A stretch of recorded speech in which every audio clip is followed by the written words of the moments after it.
įspūdžių visada daug, ypač olimpinėse žaidynėse. O štai dar vienas Lietuvos pasiuntinys Europos bokso čempionas Danas Pozniakas. Ir čia prasiskverbia autografų mėgėjai, kurie bet kurią progą atakuoja sportininkus. Tik galiu gerai arba labai gerai šnekėti ir didžiuotis, kad mes buvom su juo pažįstami ir gan artimai bendravom. Žmogus legenda, taip kad apie jį ten kalbėti galima tiek ir tiek. Olimpinio kaimelio gyventojai viena šeima. Jie kartu ilsisi, kaupia jėgas naujoms kovoms, vienodi jų šiokiadieniai.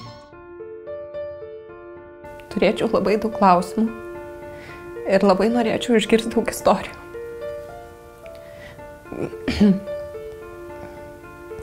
Bet stengiuosi susirinkti tas istorijas iš aplinkinių žmonių, kiek galiu. Jų su metais vis mažėja, bet šiokį tokį bagažą jau esu susirinkus.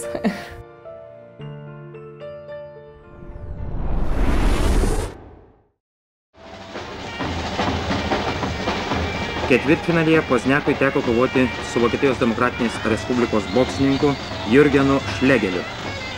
Abu sportininkai pažinojo vienas kitą, kovojo atsargiai. Tačiau Vilniečio smūgiai vis dažniau pasiekdavo tikslą ir teisėjų lapeliuose taškai augo Pozniako naudai. Jo persvara akivaizdi. Man atrodo, jis aukščiau visiems kaip tėvas jau stovi Lietuvos bokse. Algirdas Šocikas, Ričardas Tamulis, Danas Pozniakas. Tai aš matau, jeigu kažkur svetimoj šaly su tokia pagarba kalba apie Lietuvos boksininkus, aš supratau, kas ten per žmonės turėjo būti jie. Ir likimui aš tikriausiai gal ir dėkingas, kad Algirdas Šocikas buvo Danas Pozniakas. Teko man su jais bendrauti. Pusfinalyje buvo paskutinioji Pozniako olimpinė kova. Jo varžovas bulgaras Georgijus Stankovas. Susitikimas vyko gana ramiai. Varžovai gerai žinojo vienas kito galimybės. Pozniakas, palyginti nesunkiai, laimėjo taškais. Unikalus žmogus. Rimtas, pedantiškas, susitelkęs, žinantis, ko nori, siekiantis. Daug dievulis jam gerų savybių davė. Danas Pozniakas, pirmas Lietuvos sportininkas laimėjęs olimpinį aukso medalį.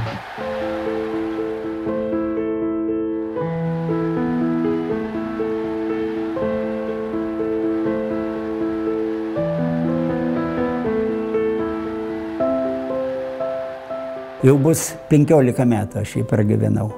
Norėtųsi, kad anūkus bent jau būtų pamatęs ten, kažkaip, kad to džiaugsmo jam būtų daugiau.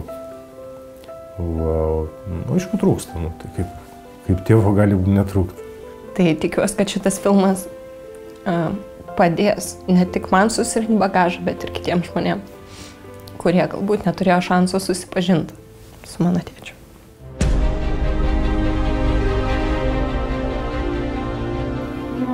Praderas plateadas de luna.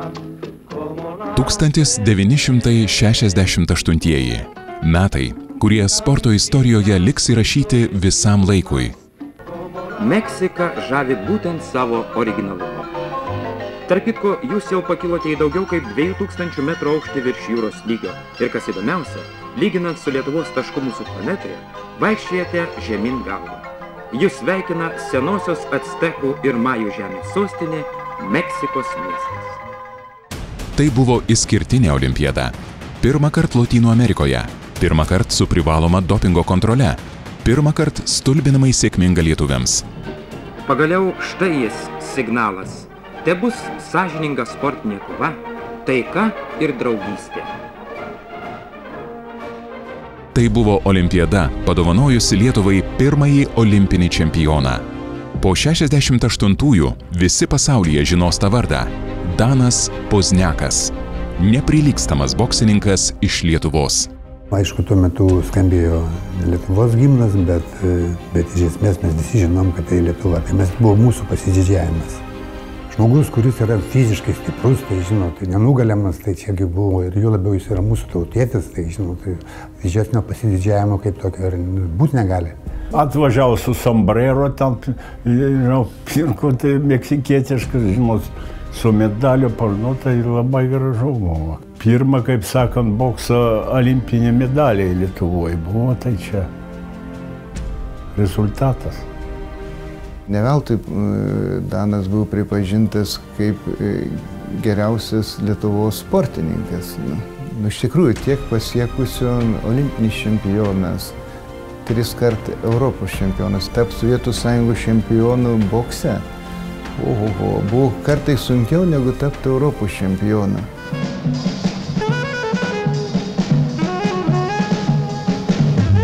Pussunkis svoris, kova dėl čempiono aukso.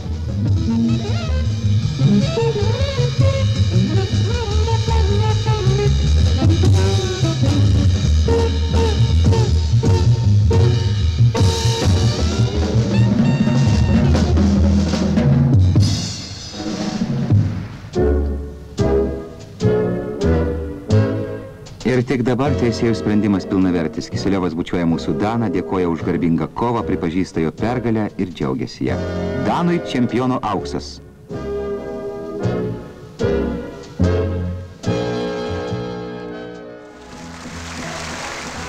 Juo didžiavosi ir žavėjosi.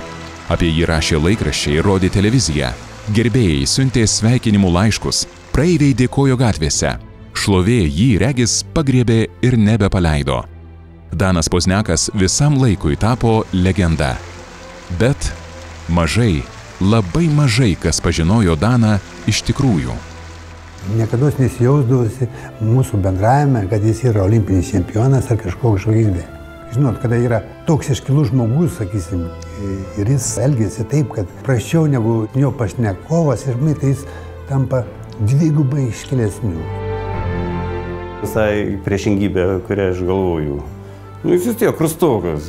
Viskas. Kai pradedi bendrauti, matai, kad labai linksmas, protingas.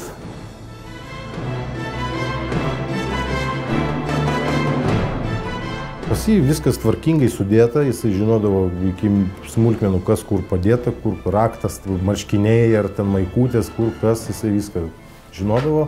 Jeigu kažko nežinodavo, pasirašydavo savo. Ir ta prasme, jam nereikėdavo ilgai ieškoti. Jisai, taip, pedantiškai labai. Ir mašiną ten prižiūrėdavo pedantiškai, ten plaudavo prie garažo, ten pastoviai viską taip, tvarkingas, labai tvarkingas toks žmogus buvo. Neafišuodavo per daug šitos savo pasiekimus ir bent jau tikrai nepradėdavo pirmas kažką tai apie tai kalbėti, nebent kažkas paklausdavo apie tai, ar užsimindavo, ar žodžiu, paklausdavo kažko, tai būtent patikslinti, ar dar kažką, ar šiaip iš kalbos išeidavo, bet jis pats principė niekada, kiek aš atsimenu, nebuvo, neakcentuodavo šito savo pasiekimų. Jokio, ta prasme, ten pasididžiavimo kažkokio, ten nosies užrėtimo, ten, tokių dalykų, aš nesu matęs. Jis nebuvo iš tų, kad jis kažką tai suktų kaip sporte. Buvo daug tokių, aš susidūręs su ne vienu, kurie tik galvojo, kaip ką išpeš, kaip kur ką nusukti, ką. O jis buvo doras, sąžiningas žmogus. Danas aplamai buvo žmogus, kuris daugiau dirbdavo, mažiau kalbėdavo, man atrodo. Jis nepasižymėjo žmogumi, kuris mėgsta daug kalbėti. Pavyzdžiui, sutinki vieną žmogų ir galvoju, kaip nuo jo greičiau pabėgti, nes jau jis kalbės ir kalbės. Nežinia, kuo tylenį čempioną jaunystėje paviliojo Genutė. Šnekumu ar garbanomis? Kai jiedu susitiko, Danas, ką tik grįžęs iš Meksiko olimpiados, maudėsi šlovės spinduliuose. Jam buvo 30, stiprus, gražus ir velniškai populiarus. Ji gyveno provincijoje Joniškyje, mokėsi vidurinėje mokykloje, jai buvo vos 18. Susigalvojau atsiųsti atviruką ir pasveikyti su olimpiniu medaliu. Ir atsiunčiau. Čia visi žinoja jį. Absoliučiai, tik tiek, kad aš gal kiek daugiau žinojau, nes atvažiuodavau pas dėdę į Vilnių, o dėdė gyveno tam pačiam name, 1. aukšte, o Danas gyveno 3. aukšte, tam pačiam įėjime. Ir nužiūrėjau kieme ir parašiau tą atviruką sveikinimo. Bet kas keiščiausia, kad gavau atsakymą. Užsimezgusi pažintis peraugo į šiltą draugystę. Danas vėliau mėgdavo juokauti. Smūgiai ringe tik žiedeliai, palyginti su atkaklių merginų atakomis, kurias, sakydavo, teko atlaikyti, kol išlaukė savosios gimnazistės.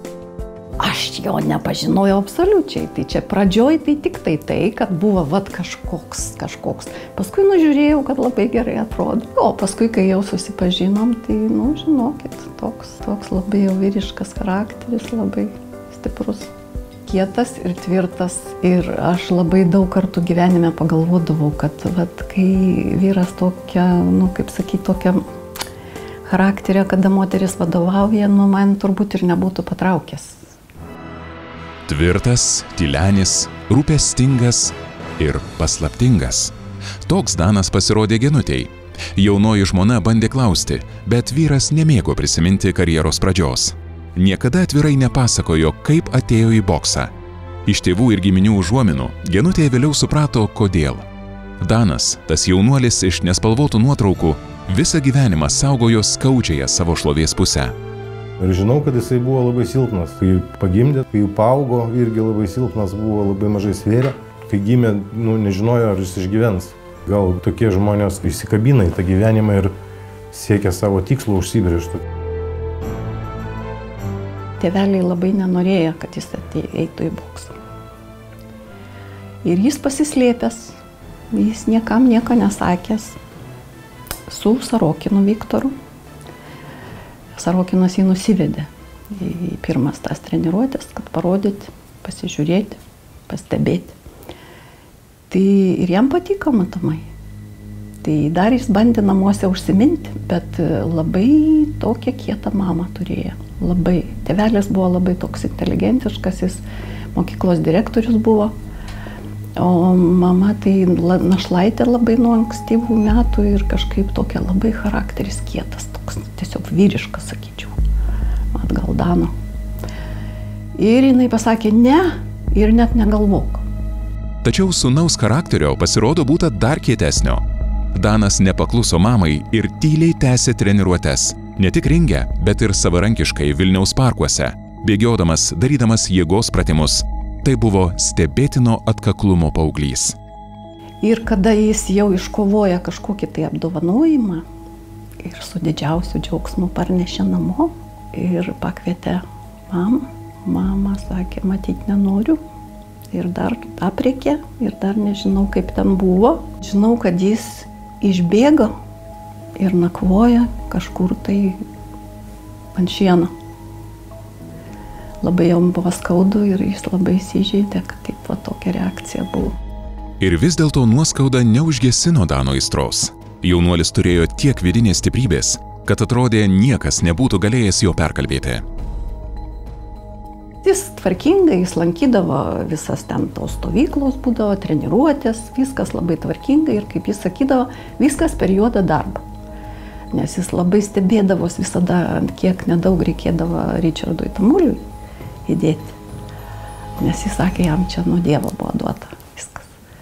O aš, sakė, dirbdavau. Matot, jisai toks buvo tvirtą charakterį turėjo. Jisai, jeigu jam treniruotė, viskas. Mankštą rytinį dar pastovi, jokių būdų. Aš tai tinginys buvau, aš mėgu savo. O jis einam, sako, duok pamiegoti, sakau aš.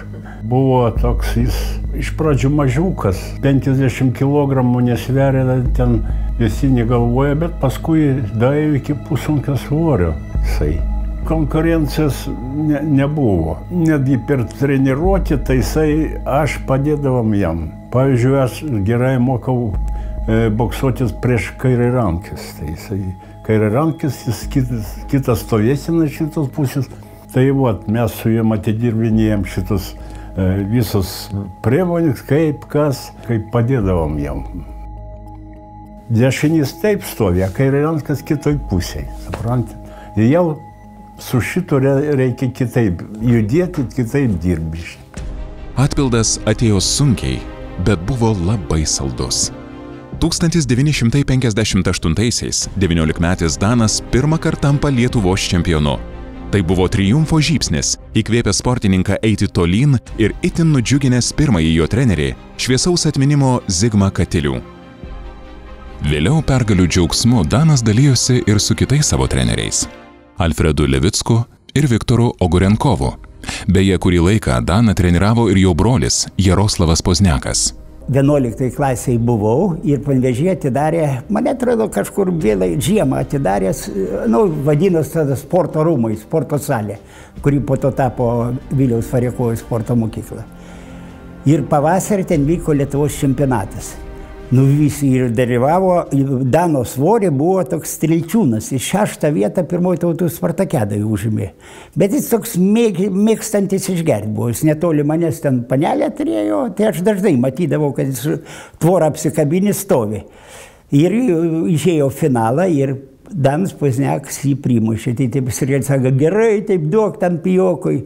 O Danas tada su tokia šakuosena buvo, ševeliu, tokia tiesiog didžiulė ševeliūra tokia, ir aš žiūriu, galvoju, va, mes vienmečiai su juo, a jis Lietuvos čempionas, aš dar nieko neturiu.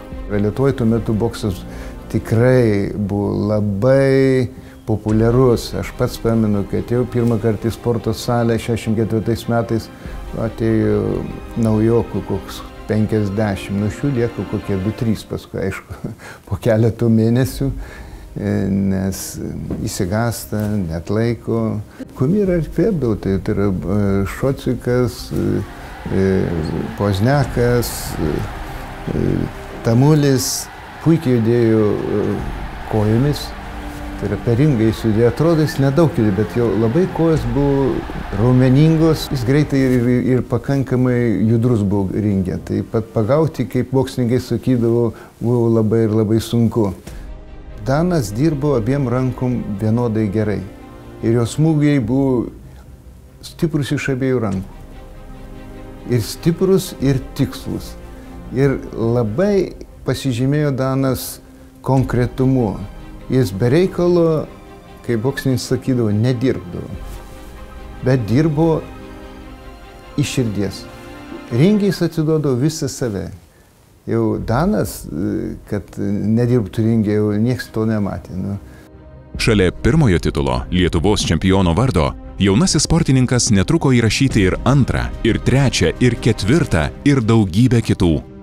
Per 10 aktyvios karjeros metų Danas 4 kart tapo Lietuvos, tiek pat Sovietų Sąjungos ir 3 kart Europos bokso čempionu.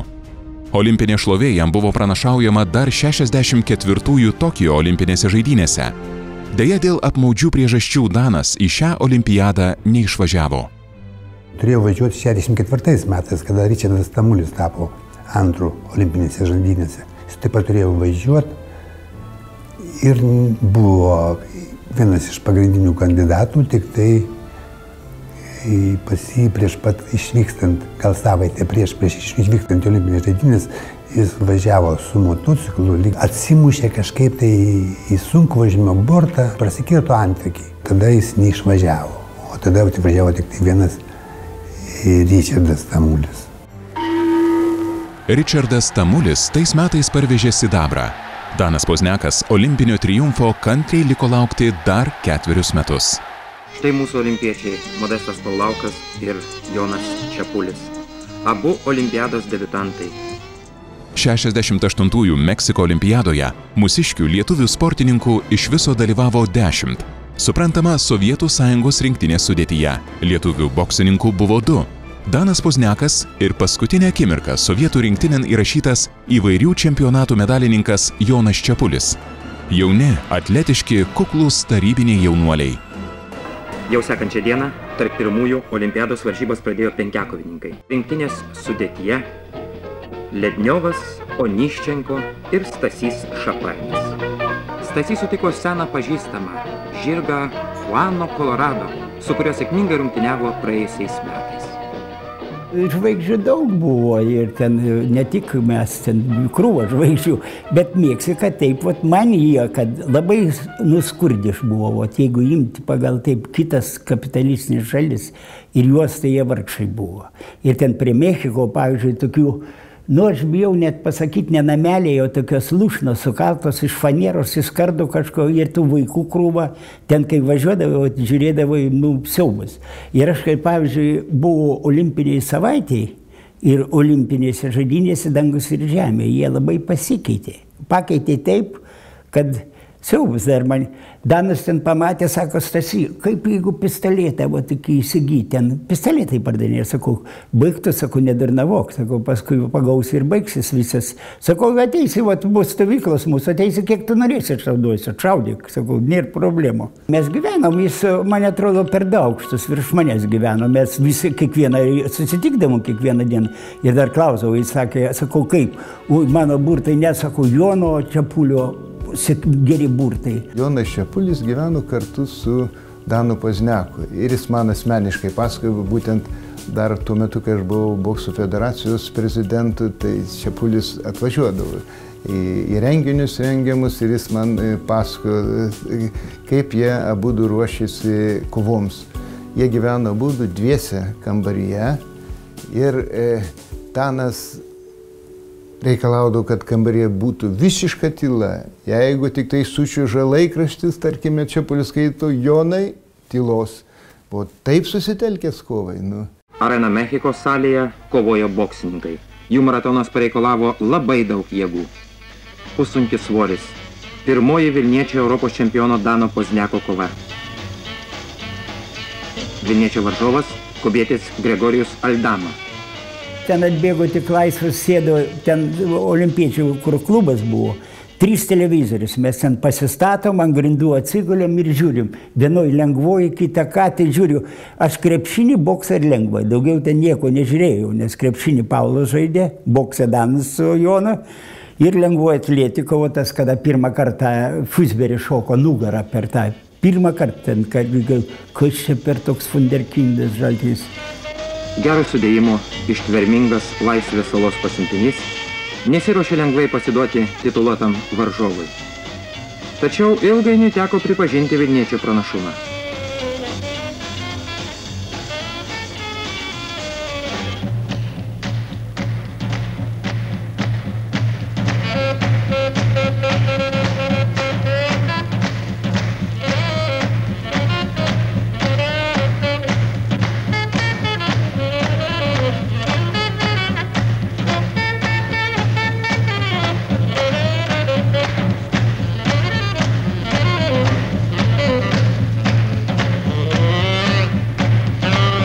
Danas Pozniakas iškopė į ketvirtfinalį.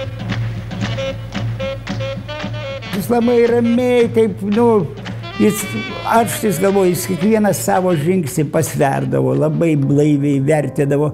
Jis matė, kad ten jam sunkus buvo konkurentai ten.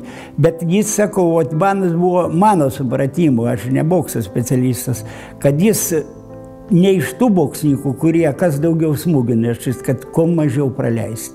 O jis smūgiuoti galėdavo ir ne taip nebuvo. Jis, man atrodo, aš, pavyzdžiui, kiek jo kovų mačiau viskas, jis nebuvo taip, kad tą nokautuoti, sutrypti miltus. Jis apžaisdavo jos. Mąstantis boksininkas buvo. O nemąstantis boksininkas, tai priliks nuliui. Toli nenueis.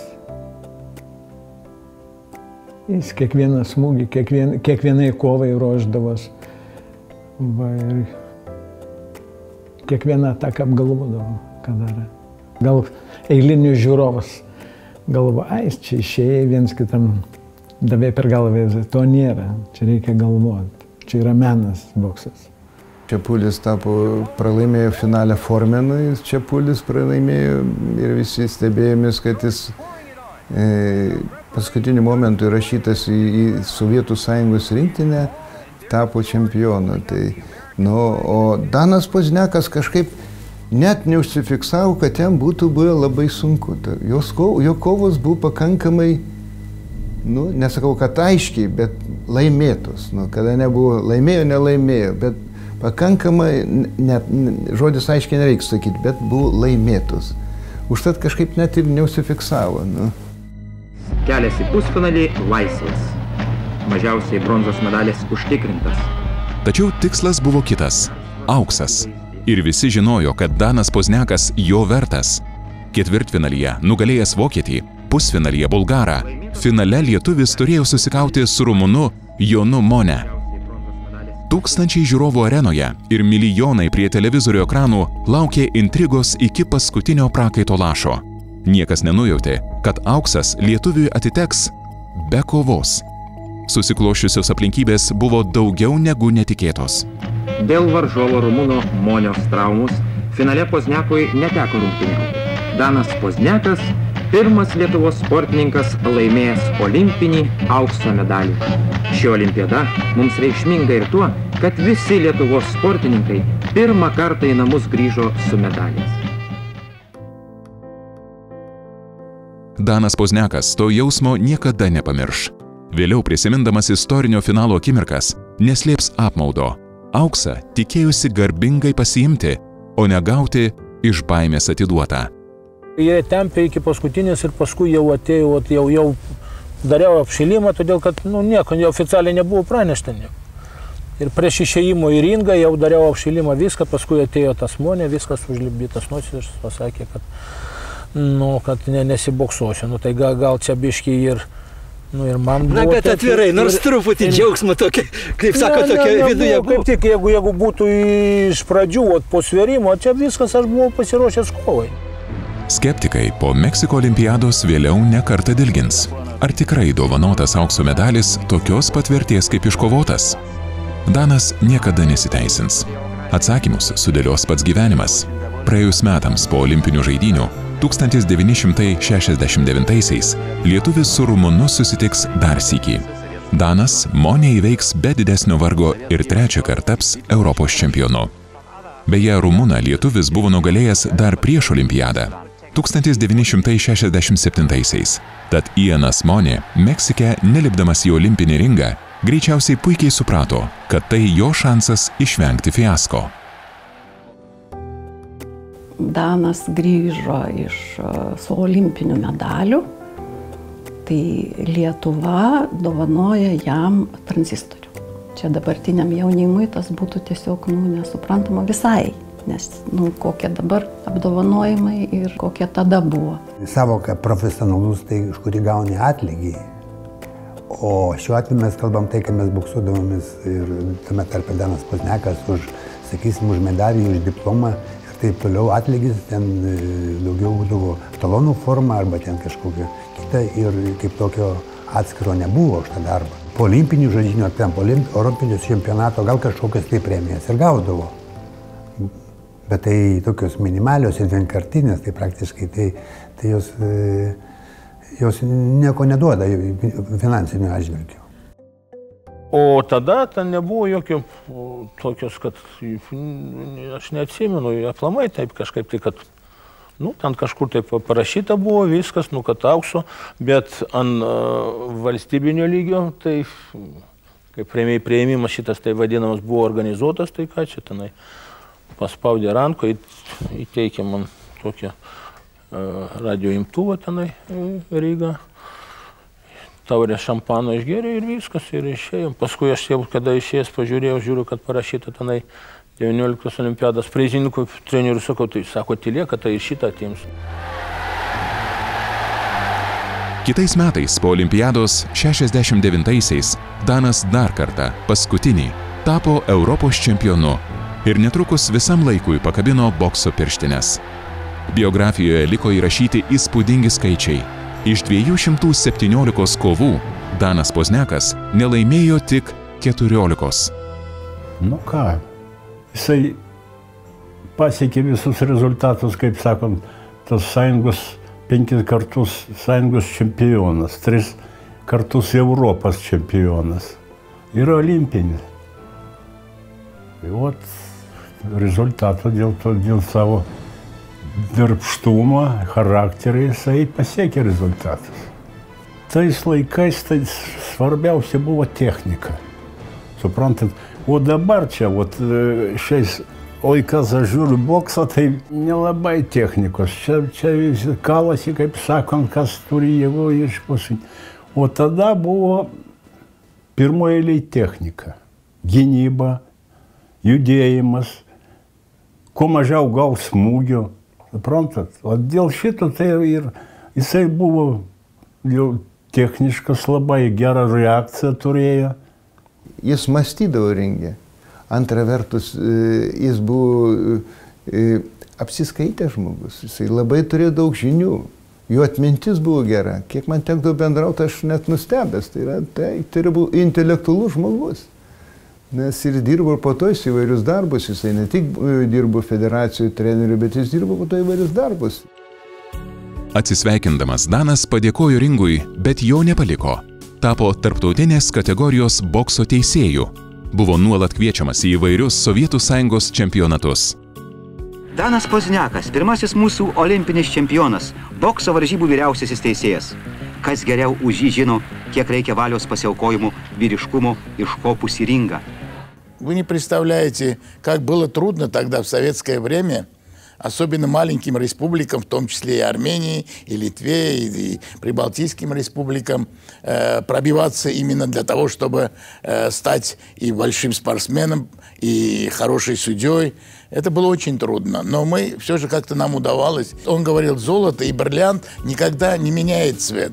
Ты не пропадешь, ты будь смелым. Всегда я помню его эти слова, потому что это по жизни для меня был большим уроком, уроком педагога, уроком олимпийского чемпиона. Вы знаете, быть олимпийским чемпионом не так легко. Это в жизни можно несколько раз стать чемпионом мира, но олимпийским чемпионом очень трудно стать.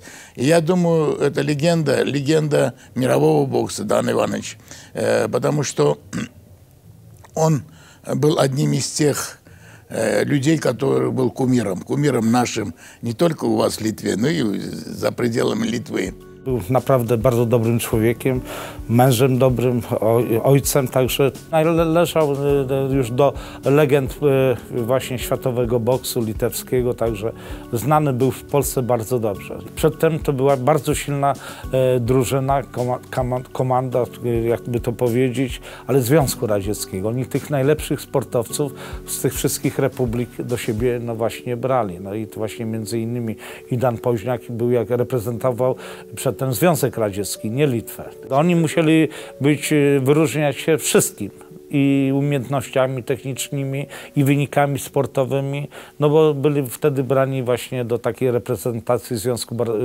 Radzieckiego, a wtedy był naprawdę ten poziom tego boksu amatorskiego bardzo, bardzo na wysokim poziomie. Jis mus kartais patreniruodavo, kai laiko turėdavo, po kurio laiko pradėjom treniruotis pas jo brolį karininkų mokykloj Antakalny. Pamokydavo ir namuose, tokias kaip mini treniruotės pravesdavo, kaip ką daryti. Mankštą darydavom vos ne kiekvieną rytą kartu. Nu, savotiškai taip, tokių pagrindų, kaip sakant, davė. Mes patys norėjom to. Nu, tiesiog matėm jo pasiekimus, jo entuziazmą. Vien užtekdavo pažiūrėti, kai jisai žiūrėdavo varžybas, boksą ar dar kažkas, tai jis labai reaguodavo į visą tą, ką jis mato ekrane. Žiūri ir jisai boksuojasi ant tos sofos atsigulęs ten, kaip ir visi normalūs boksininkai. Jam boksas tai čia buvo turbūt vis tiek pirmoje vietoje, už viską. Nes bet kokia proga, bet kokiu klausimu jam būdavo labai arba skausmingai, arba labai džiaugtis jis nelabai, kaip sakyti, savo emocijas reikšdavo smarkiai. Ir aišku, kai liūdnas, tai irgi tik tai nelieskit, nekalbinkit, ramybę ir viskas. Ir jis pats turėdavo pergyventi, išgyventi ir savai viską. Labai jis mėgdavo ir su Jaru, ir su broliu, jie ir stovyklos boksininkų, ten Jančiauskas, Algis, Mežegurskis, Tamulionis Vidas, ten daugiau, Gudžiauskas, vienu žodžiu, taip kažkaip jie visą laiką palaikė ir jis visą laiką būdavo su jais. Bilietuką, nors vieną bilietuką. Juk ne krepšinis. Ir vis dėlto buvo neįmanoma patekti į perpildytus sporto rūmus.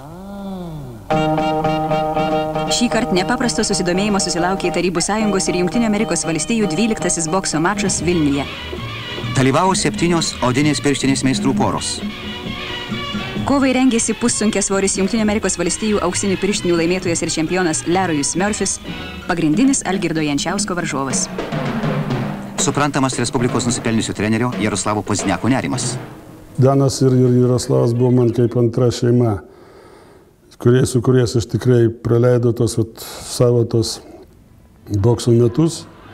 Ir pagrindė mes visą laiką stovyklose būdavo, tai čia Lietuvos rinktinė, kai būdavo stovyklose čia Lietuvoje. O taip pat ir kai išvažiuodami į užsienį, tai jie man būdavo kaip antri tėvai.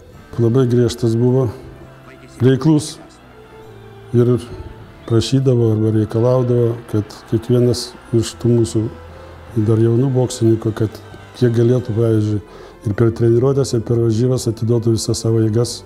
Jo charakteris toksai labai buvo. Ką pasakydavo, tą padarydavo ir, pavyzdžiui, reikalaudavo iš kitų irgi to pačiais reikalaudavo. Jeigu nebūtų tokių griežtumų priežiūros, gal ir nebūtų tų rezultatų, kurių pasiekėm kai kurie boksininkai. Nežinau, gal būčiau neaišku, kur nuėjęs, jeigu ne tas boksas, ir neaišku, kur aš būčiau ką pasiekęs ir kaip toliau klostosi gyvenimas. Kaunas turėjo Šociką, mes turėjom Daną Pozniaką, kaip boksininkai. O iš esmės tai ta pati Lietuva, aišku, mes didžiavomės vienu ir kitų ir tai iš tikrųjų buvo mūsų iškilūs žmonės, kurie boksą labai stipriai populiarino ir labai padėjo jo vystymui, sakysim, o kas yra boksas. Boksas tai yra ne tik tai, kaip dažniausiai ekskaluojame, kad tai mušeikos. Nieko bendro čia su mušeika. Vakarėse tie vaikai, tie sportininkai palieka, sakysim, salėse, o tik paprasčiausia būna ne tik tai kaip fiziškai stiprus, bet ir paruošti, kaip, sakysim, Lietuvos kareiviai, gynėjai savo šeimų. Panevėžietis boksininkas Vitalijus Karpačiauskas prieš 40 mečius nieku gyvų nebūtų patikėjęs, kad jo pavardė atsidurs tame pačiame legendų sąraše, šalia Tamulio, Čepulio, Pozniako. Yra už ką. Vitalijus daugkartinis Lietuvos čempionas. 1993-aisiais po 2 dešimtmečių Lietuvai vėl parvežęs Europos auksą. Jiems, Panevėžio paaugliams, kadaise tai atrodė nepasiekiamos aukštumos. Žinau, gal man buvo 7, 8, gal 6 metai. Aš jau žinojau tokį vardą ir pavardę kaip Danas Pozniakas. Ten pas mane ten tėvas buvo, ten dėdės ateidavo į namus į Rygą, apie boksą pradėdavo kažką, jeigu šnekėdavo, užkalbėdavo apie boksą. Tai jie visada paminėdavo, kad ten, yra lietuvis toksai Danas Pozniakas. Dėdės sakydavo, tas plikis gerai buksuojasi. Apie Daną jau žinojau, aš jau dar net pats nepradėdamas buksuotis. Vitalijaus ir Dano keliai susikirto, kai Danas Pozniakas, atkūrus nepriklausomybę, buvo išrinktas pirmuoju Lietuvos bokso federacijos vadovu.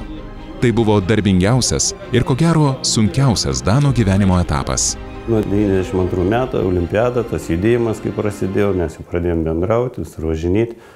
Ir gal nuo pirmo susitikimo aš jau pastebėjau, kad tai šiltas, linksmas žmogus. Prasidėjo mūsų nuo olimpiados ir po to labai ilgai jau ir tęsiasi. Tada Europą važiuodam, kartu važiavam, į pasaulio čempionatą, Vokietijai buksavausi iš Bundeslygoj.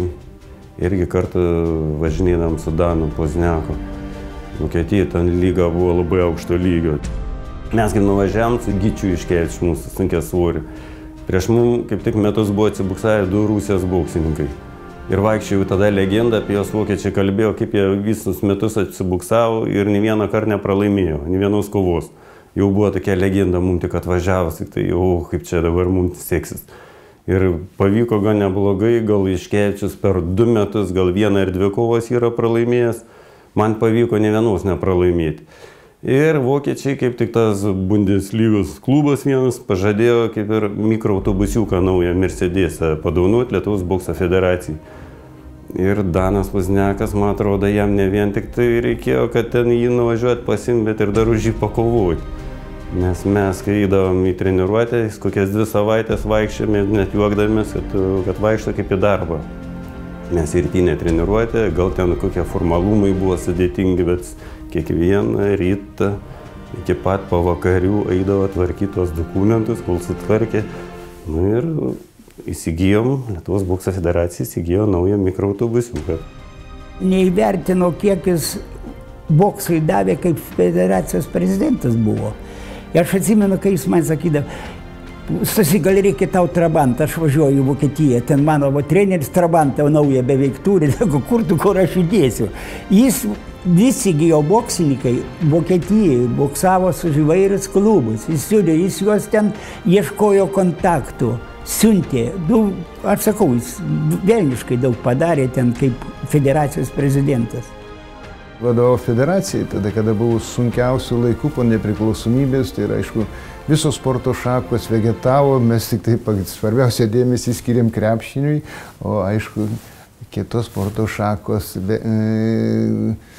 tai yra, joms buvo sudėtingiau versis, nes nepaslaptis, kad neatsigavo ir rankinis, nors buvo viena iš populiariausių sporto šakų, ačiū Dievui, boksas nepražuvo, atsigavo. Tai čia irgi nemažas indėlis Dano, kad būtent jis įdėjo didelį darbą, tai daug dirbo tada tuo pačiu, kada reikėjo labiausiai, nes ir sunkiausia buvo. Pirmieji nepriklausomybės metai buvo sunkiausi.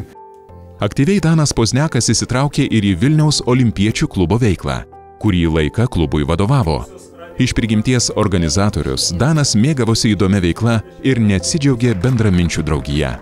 Kai važiuodavom į kažkokius miestelius, susitikimus su sportininkais, į gimnazijas, į mokyklas, tai labai pasakodavo, atrodo, ramiai apie savo prisiminimus sporto ir pasiekimus, bet kažkaip tai jis taip tuo ramumu, kad ten lūždavo visi. Aš nežinau, man atrodo, rimtai jis pasako, visi juokėsi, krenta, nes aišku, ten pasakojo, kai nokautavo ten, tarkim, juodaodį sportininką ir pats vos ne ten išsigando baisiausiai, kai ten mes tai tie indoeuropiečiai vienaip ten mum nokautas, ne vieni raudonuoja, kiti bala, o jis papilkėjo, sako, pakeitė spalvą pilkas. Tai va tokie dalykai, kaip pasakoja, tikrai neperskaitysi nei knygose, nei kur nors kitur. Kai jau rinkdavomės, taip jau visi tylėdavom ir idėjų be nieko, visi taip, sportininkai visi tinginiai, vėl aš nukinu. Išjudint sunku, tai jis turėjo tokių vaistų. Aš dabar nesinu, bet tokios taurelės mažos buvo. Ir žinau, kad jau ten toks buvo su pipirais. Ne čili, o ten iš vis kažkokia tai ugnis. Tai va visą laiką pildavo, jisai ne, bet visi kiti ten, ne visi, aišku, kas už vairo, ne. Kas už vairo, ne. Tai visi paragaudavom ir jau paskui, nusidegindavom viską ir tada prasidėdavo jo mąstymai visi ir šnekėjimai, tada jau viens per kitą. Tais laikais Angelė Rupšienė, Danas ir aš tokie artimesni buvom iš tų olimpiečių, kurie buvo Vilniaus olimpiečių klube, olimpiečių setė, mes tokie visada man, Stasy, neužmiršai Angelės vardadienis, važiuojam pasveikinti, važiuojam, sako, sustinkam prie jos ir, buvo labai, sako, antiek jis nieko neužmiršta, jis kada Seišelų salose dirbo treneriu. Atsimenu, ateina man pasveikinis su naujais metais. Iš Seišelų galiu, Danas, žiūrėk, kažkur, aš nežinau, kur tie Seišelai, prie Afrikos krantų, kur ar prie Indijos. Buvo mačas Vilnius, Varšuva ar Lietuva, Lenkija, aš dabar neatsimenu kaip, kad ten Lenkai atvažiavo. Ir ten pamatė, jie ten toks nedidelis vyriokas atėjo, bet vyresnis už Daną. Ir jie ten grabinėjosi, ten jau taip apsikabinę su to Lenko, Jėzau Marija, atrodo, kad čia nežinau, kaip 100 metų nesimatėm. Mes su juo nesimatėm 2 metus. Sakau, 2 metus, kiek čia daug. Pasirodo. Tai Danas sako, paskui klausėsi, sako, tu įsivaizduok, vos ne 10 metų viens kitam snukį daužėm, o dabar už tai 50 metų draugaujam. Man su juo buvo visad malonu ir šiltas žmogus toks, labai šiltas. Jis ateidavo, atsimenu, nusipirko jis, nebeatsimenu, Ford kokį ten tokią didelę mašiną atsivežė. Atvažiuoja prie Dinamo, einam parodysi mašiną naują nusipirkau. Kokia nauja, ten 10 metų gal kokia buvo. Išėjau tokia didžiulė Granada. Ford Granada. Sakau, tai O kam tu tokiu didžiu? Aš ką, sako, atsisėdavo čia gerai, sako, gera mašina. Sako, man su juo buvo labai lengva bendrauti ir labai gera bendrauti. Ir aš kada jį dabar, kai būna, atsimenu dažnai ir man jo visą laiką stinga, kad Danas yra Danas. Ji buvo stebuklas, įkvėpimas, džiaugsmas ir didžiulė laimė. Ji apvertė Dano gyvenimą aukštyn kojomis. Pagrandukė Dominyka. Mažylė šeimoje gimė, kai Danui ėjo 53, o vyresniesiems sūnums buvo beveik po 20. Dukrelė tarsi atrakino nepažįstamąją Dano pusę. Ne sportininko, ne čempiono, ne vadovo. Dano. Tokio, koks jis buvo iš tikrųjų. Man pačiai buvo labai keista, žinokit, nes jo mama sakydavo, kad tik ne mergaičių, tik nereikia, ne vienos mergaitės nereikia. Ir pas jį buvo turbūt kažkokia tai baimė tokia vidinė, kad kaip ta mergaitė, kaip ją auginti, kaip su ją ką, ne. Bet jau kai gimė, taip. Mergaitė, tai žinot, tai čia kaip bet kam, bet kokiam vyrui, ten berniukas yra berniukas, mergaitė yra mergaitė. Tai čia, aišku, jisai ten ją ir vedžiodavo ten, ir sakau, į parduotuvės ten važiuodavo, nors burbėdavo, kad ten, teroristė, ten prikrauna man pilną maišą, turiu čia su kuprinė nešt po to ten. Bet, aišku, mergaitė, tai čia dar to labiau toks tarpas, skirtumas ir vėl prisiminti tą patį viską, tai čia. Mums kaip dukra, ten skaityk, kažkur tai išeini, tai ten draugai žiūri, sako, kada čia suspėjai ten. Jis ir pats kažkaip atsileido, atsipalaidavo visas, nes toks atsirado namuose kažkoks toks, žinot, nes, kai sūnus auga jaunystė, mes patys irgi, man į darbą, jis užsiėmęs irgi, tai stovyklos, tai išvažiavo, tai sugrįžo, jis pats juokdavo, sakydavo, išvažiavau, grįžtu, jau pradėjo vienas kalbėti. Vėl išvažiuoju, vėl ten mėnesį pusantrą, atrodo, jau čia žiūrėk, jau vaikščiot pradėjo. Jinai tokia irgi buvo tokia, berniukai šiek tiek kitokia. O jinai tokia laputė, vis apsikabins, vis prisiglaus. Tėvas gana toks principingas buvo, griežtas, jeigu pasakė taip, tai kitaip būti negali faktiškai. Retas atvejais, kai pavykdavo kažkaip įrodyti savo tiesą kažkokią tai. Kad galima kažką padaryti kitaip, o ne būtent taip. Šito klausimu tai jis toks pakankamai užsispyręs buvo. Jeigu jau priimdavo sprendimą, tai perkalbėti praktiškai būdavo neįmanoma. Pasako, kad ten važiuosim kast bulvės. Tai ten, tu prasme, nekyla klausimas, o kodėl, aš nenoriu, aš negaliu, ten, man reikia ten kažkur važiuoti. Ten. Pasakė viskas, tu prasme, važiuojam, gerai, važiuojam, sėdam, važiuojam, viskas. Bet aš kažkaip sugebėdavau tą tokią olimpinę širdį truputėlį suminkštyti. Nežinau kaip, gal to savo, kaip jisai sakydavo, angeliukas. Tai kažkokį kelią turėdavau kombinaciją. Turbūt aš jeigu nuo 13 iki 18 būtų tas laiko tarpas, aš šiek tiek jau kitaip būčiau žvelgus į visą. Galbūt kitokius klausimus būčiau uždavus, kad truputėlį daugiau suprasčiau kaip asmenybė man. Bet kadangi turiu tik tos ganėtinai varganus prisiminimus ir aš manau, kad tai, kas man nelabai buvo patrauklu, aš ištryniau iš atminties. Tai, ką aš prisimenu, tai buvo tikrai, kad aš buvau numylėtinė, kad jeigu kažko labai norėdavau, tai aš tikrai ir gaudavau. Ir griežtumas buvo tik tai protingas, logiškas griežtumas iš mokslo pusės. Atrodė, jis bus amžinas, kietas, stiprus, visus apsaugantis, neįveikiamas čempionas Danas Pozniakas.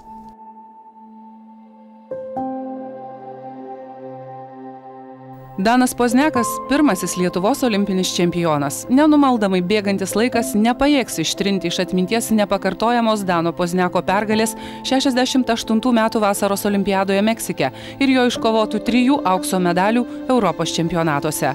Su gilia pagarba sporto visuomenė prisimins pirmąjį mūsų olimpinį čempioną Daną Pozniaką. Žmona sako, per televiziją pranešė Danas, sako, mirė. Sako, baigtų Danas, šiandien turėjo, sako, buvo vykdamas, turėjo ateiti, jau nebuvo Sakau, nežinau, jis buvo ryte, sakau, olimpiniam komitete, o tad neatėjo. Ir aš paskui parvažiuoju namo, radė, jį kišo Vėldžinės, Vėldželio Pozniaką rodo, kad staigiai mirė Danas Pozniakas. Dominikai 12 metų, dar viskas, kaip sakyti, auginti ir džiaugtis. Ir tuo labiau, kad tas toks džiaugsmelis ir buvo. Ir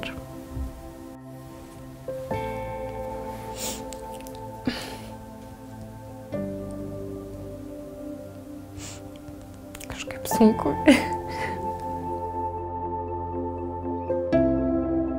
O tą dieną tai susiruošėm, beveik jau buvom susiruošę pas Algį Jančiauską į gimtadienį. Nes vasario 4 pakvietė jis mus. Bet jis labai mėgdavo garaže dirbti.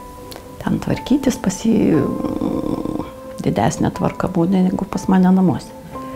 Nes labai dėžės surašyta, viskas, kas kur sudėta. Tai jis ten kartais pasikapstydavo ir ilgiau. Tai kaip tai pradžioje labai ir nenustebau, bet paskui.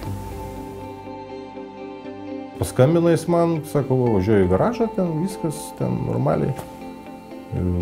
Nėra ir nėra. Tada mama paskambino, kad nėra.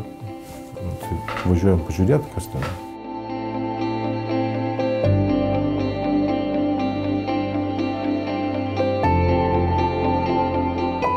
Daną rado automobilyje, sukniubusi prie vairo. Atskubėję gydytojai skėstelėjo rankomis. Trombas. Iš kažkur. Staiga. Didelį žmogų. Mažytis krešulys. Danui buvo tik 65.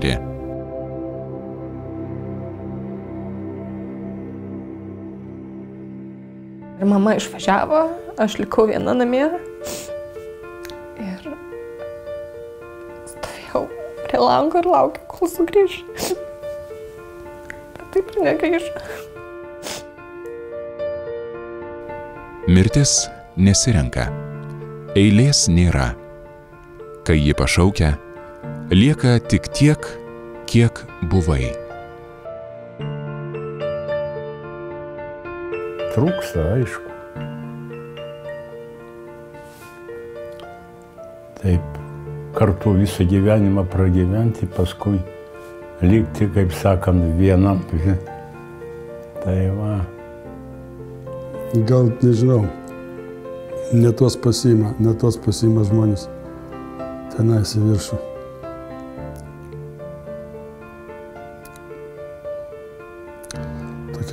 Tokiam kaip Danas turėtų dar ir gyventi ir gyventi.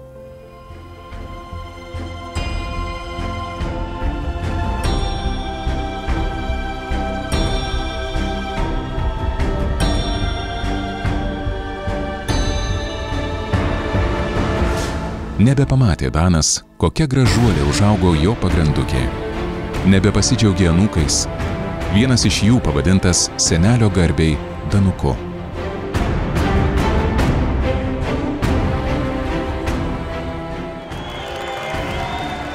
Nebesuspėjo paspausti rankų tam gražiam jaunimui, kuris kasmet Vilniuje susirenka į jo vardo turnyrą, vieną iš didžiausių Europoje. Nespėjo Danas čia, bet juk mato ten, ramybėje, kurioje visi kada nors susitiksime. Mes tą turnyro norėjom kažkada, tai netgi su Danu bandėm kalbėti, kad organizuoti jo vardu. Ir jis būdamas gyvas, jis nesutiko, kad būtų jo vardu turnyras. O šiandien dienai be abejonės, aš nemanyčiau, kad yra iškilesnis boksinių sporto šakos atstovas, kur jo vardu pavadinti turnyrą. Be abejonės, Daną Pozniaką pažįsta visas pasaulis. Я до сих пор помню эту приятную улыбку, с каким вниманием он всегда обращался к друзьям. Вы знаете, что каждый из нас, прожив жизнь, оставляет след. Дан Иванович оставил очень большой след, большой и чистый след и в спорте, когда он был спортсменом, и в жизни, после того, когда он стал большим деятелем, представлял свою страну, Литву, везде. на большом уровне. И, конечно, создав такую прекрасную семью, заимев 2 сыновей, дочку, прекрасная супруга, это все говорит о том, что Дан Иванович прожил очень благородную жизнь.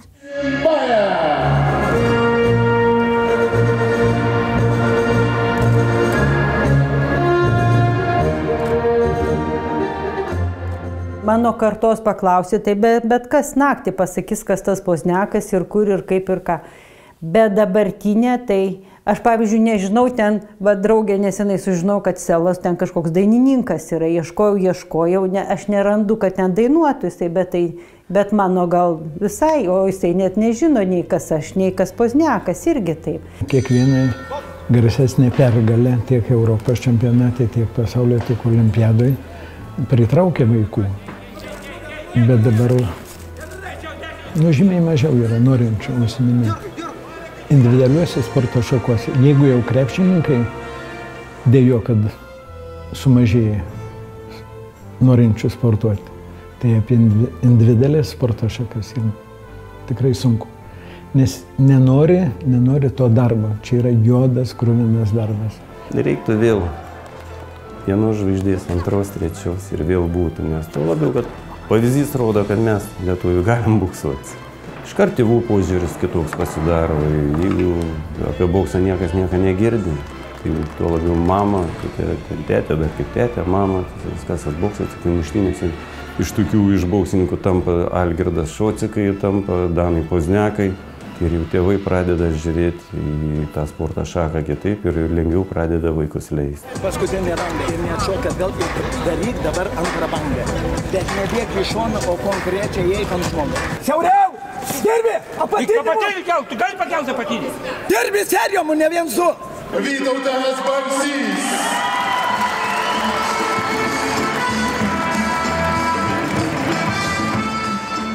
Genutė visą laiką ateina su Dominyka ir man atrodo, berniukai jau buvo kažkada su šeimom atėję. Mes visą laiką stengiamės ten kažkas tai sudalyvauti.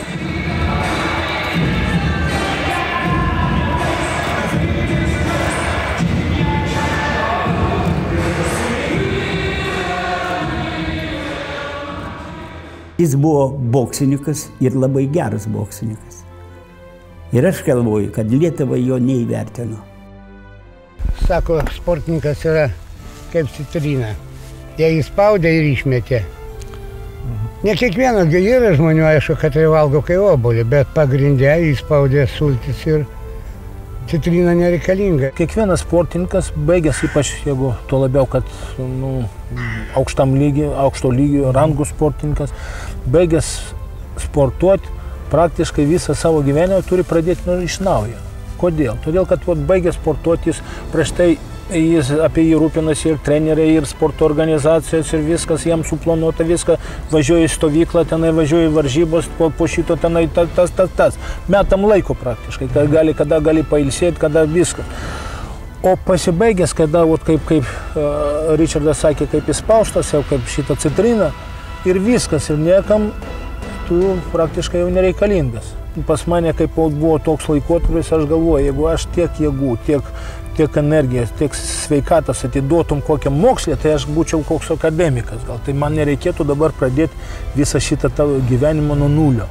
Pasikeitė dabar, anksčiau mes dirbom iš idėjos, turbūt, kaip pasakyti, ar iš kažkokio tai fanatizmo, ar kaip tenai, nes net pinigai, dabar dėl pinigus visi jau žiūri, kad uždirbti, todėl, kad jiems nori aprūpinti rydieną savo. Bėda, kad mes per anksti gimėm.